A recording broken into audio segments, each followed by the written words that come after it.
Chairman, and I have a China question as well, but I'd like to make the second. Are we going to go over second round? Oh, sure. Do you mind? I'll reserve that. One, thank you for all panelists here. It's a broad range of opinions, but this is a critical, and each is coming from their personal experience and their organizational, educational studies. I wanted to ask Mr. Slater, you're a job creator. Your company is a job creator in America. You're competing in the global marketplace. Much of your sales is overseas in a growing area. Much of your workers are here in America. You do have some manufacturing facilities close to the customers, but you continue to make and announce multi-billion-dollar manufacturing facilities here in America, close to the innovation, to the R&D that you as a company invest very heavily. So the question is, for a company like yours, how hard is it to make that, financially, to make the choice to manufacture in America? Is our tax structure punitive for companies like yours? Is it harder without trade agreements to have a level playing field to compete against, as you do compete around the world? Do we make it tough for companies to make that manufacturing decision here at home?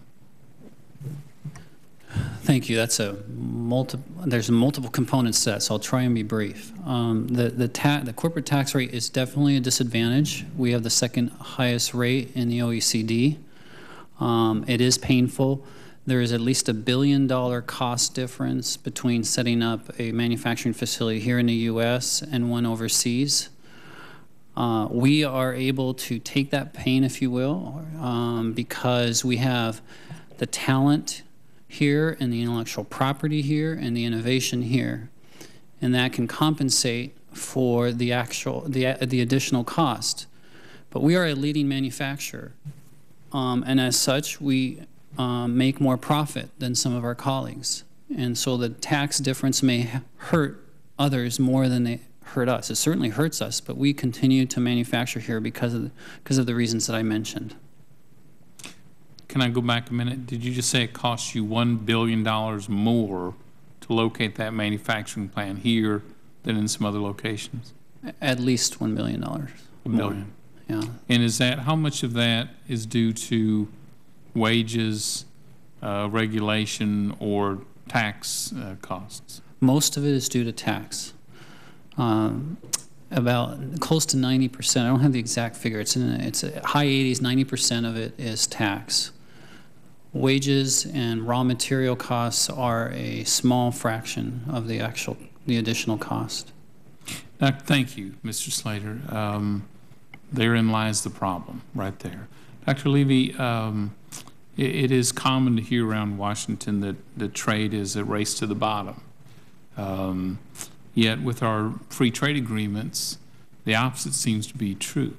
When we insist on two-way trade, when our agreements insist on a level playing field, where there are rules for investment, environment, labor, where there is an incentive to create rule of law and a higher standard of a number of issues, where expropriation is negligible,